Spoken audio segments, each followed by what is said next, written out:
عزیز کسان بھائیوں، ڈیجیٹل کسان چینل کے توسط سے اس وقت میں آپ کو ترشابہ پھلوں کی بہتر مارکیٹنگ کے بارے میں کچھ گزارشات کروں گا۔ امید ہے کہ آپ اس کے مجھے سنیں گے اور دوسرے لوگوں تک بھی پہنچائیں گے اور اس پر عمل کریں گے۔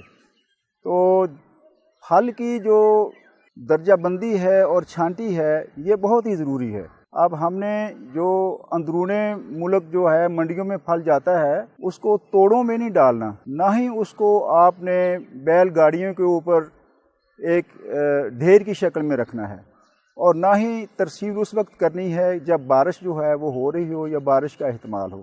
آپ نے ان کو گریڈز میں گریڈنگ کرنے کے بعد آپ نے ان کو لکڑی کے کریٹس میں رکھنا ہے، جو اندرونی ملک جو ہے ہماری تجارت چل رہی۔ کریٹ کے اوپر اپنا نام، اپنا مکمل ایڈریس اور جہاں پہ آپ بھیج رہے ہیں فروٹ اس کا نام آپ نے اس سیاہی سے لکھنا ہے جو غیر زہریلی سیاہی ہو۔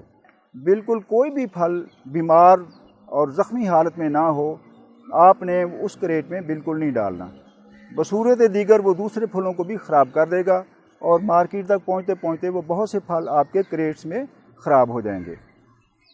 تو اس کے علاوہ جو ہم نے بیرونی ملک بھیجتے ہیں پھل، اس کو تو کئی مراحل سے گزرنا پڑتا ہے۔ اس کے لیے یہ گتے کے جو کریٹ ہیں وہ استعمال کیے جاتے ہیں، جن کو کوروگیٹڈ کریٹس کہتے ہیں۔ وہ پروسیسنگ یونٹس والے خود سپلائی کرتے ہیں۔ اس کے لیے آپ نے پہلے پلاسٹک کے ڈبوں میں ڈالنا ہے اور پلاسٹک کے ڈبوں میں 1% تھایابینڈازول کا سپرے کرنا ہے، تھایابینڈازول محلول کا سپرے کرنا ہے۔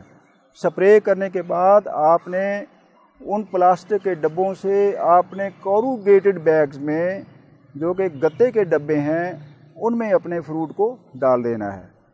تو ان میں ڈالنے کے بعد صاف ستھرے موسم میں آپ نے ان کو جلدی سے جلدی باغ میں ان کو پڑے نہیں رہنے دینا، فروٹ کو ان کو جلدی سے جلدی آپ نے پروسیسنگ یونٹ تک یا ایکسپورٹر تک یا کارخانے تک پہنچا دینا ہے۔ کارخانے میں ہی مزید اس کی گریڈنگ ہوتی ہے، اور غیر ملکوں کے لحاظ سے گریڈنگ کے معیارات مختلف ہیں۔ مثال کے طور پر جو ہمارا فروٹ سٹیٹس میں جاتا ہے، عرب ممالک میں جاتا ہے، یونائٹڈ عرب امارات میں جاتا ہے، وہ بڑے سائز کا پھل جو ہے وہ اس کو پسند کرتے ہیں۔ بڑے سائز کا پھل یہ 36 سے 48 دانے پڑتے ہیں۔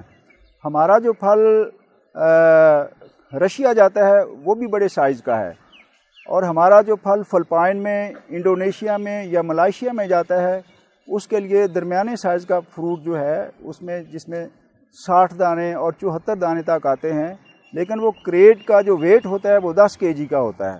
وہ پروسیسر حضرات آپ کو خود سپلائی کریں گے۔ آپ نے ان ساری چیزوں کو مد نظر رکھ کے صاف ستھرا پھل جب آپ پروسیسنگ یونٹ تک پہنچائیں گے تو وہ صاف ستھرا پھل جو ہوگا وہ آگے جا کر کئی مراحل سے گزرتے ہوئے اس کو وہ دوائی بھی لگائی جائے گی تاکہ وہ گلے سڑے نہ۔ اس کے اوپر پھر اینڈ میں ویکسنگ ہوتی ہے، اس کے اوپر گوند کی تہ بچھائی جاتی ہے۔ گوند کی تہ بچھانے کے بعد لگانے کے بعد پھر اس کو ڈرائی کیا جاتا ہے ڈرائر کے ساتھ، پھر اس کی فائنل پیکنگ ہوتی ہے کوروگیٹڈ بیگز میں۔ فائنل پیکنگ کرنے کے بعد وہ اپنی اپنی منازل کی طرف ان کو بھیج دیتے ہیں۔ تو یہ اہم چیزیں ہیں جو کہ فروٹ کی بہتر مارکیٹنگ کے لیے اندرون ملک اور بیرون ملک بہت ہی ضروری ہیں۔ اس چیز کا خیال رکھا جائے کہ کولڈ سٹوریج ایسے منتخب کیے جائیں جو صرف اور صرف کنوں کے لیے ہیں یا ترشابہ پھلوں کے لیے ہیں۔ یہ دیکھا گیا ہے کہ بعض کولڈ سٹوریج ایسے ہیں جن میں پیاز یا آلو بھی سٹور ہوتے ہیں اور اس میں کنوں کے بھی کرٹن رکھ دیے جاتے ہیں، اور پھر وہ ان کی جو فلیور ہے اس کے اوپر اس کا بہت برا ہی اثر ہوتا ہے۔ اس لیے ایسے کولڈ سٹوریج منتخب کیے جائیں جو صرف اور صرف ترشابہ پھل ہی اس میں سٹور ہوتے ہیں۔ ان کے لیے یہ جو ہمارے مالٹے ہیں یہ تو تقریباً 180 دن تک ان کی سٹوریج ہو سکتی ہے، اور روم ٹمپریچر میں یہ صرف چند دن کے لیے رکھے جا سکتے ہیں۔ اس لیے ان کی قیمت بڑھانے کے لیے باغبان حضرات کو اگر یہ سٹور کرنے پڑیں تو اچھے سٹوریج میں ان کو سٹور کریں۔ سٹوریج کے بعد پھل جو ہے وہ کافی مہنگا بھی ہو جاتا ہے اور باغبان حضرات اچھی قیمت حاصل کرتے ہیں۔ تو یہ گتے کے ڈبوں میں جو پھل پیک ہوتا ہے مختلف مراحل سے گزر کر اس کی چیکنگ بھی ہوتی ہے، جدید مشینری اس میں استعمال ہوتی ہے، وہ پروسیسر خود کرتے ہیں، اس کا باغبان حضرات کے ساتھ تعلق نہیں ہے۔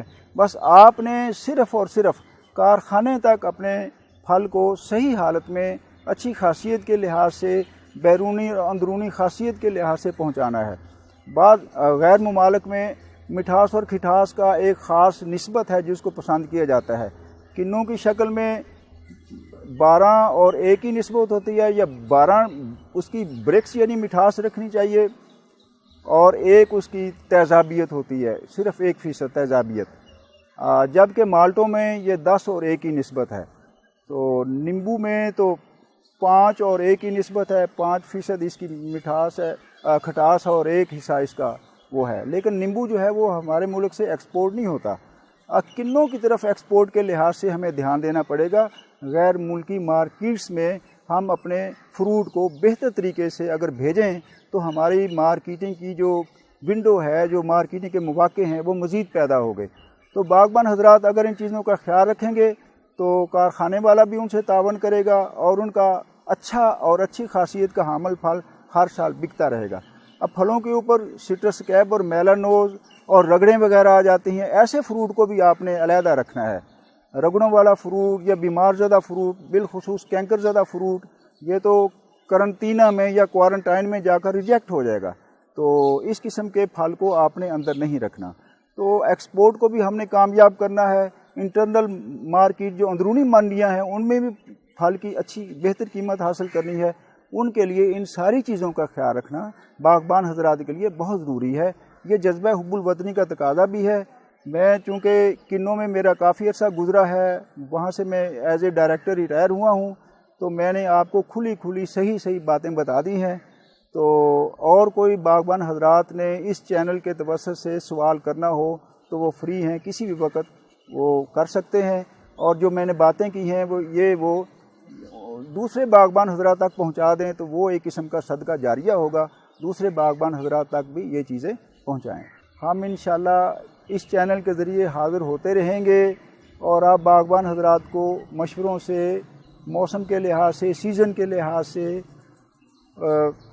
ترشابہ پھلوں کے بڑھوتری کے لحاظ سے، ہم ہر سٹیپ کے اوپر، یہ ایک مسلسل پروگرام ہے، ہم انشاءاللہ رہنمائی مہیا کرتے رہیں گے۔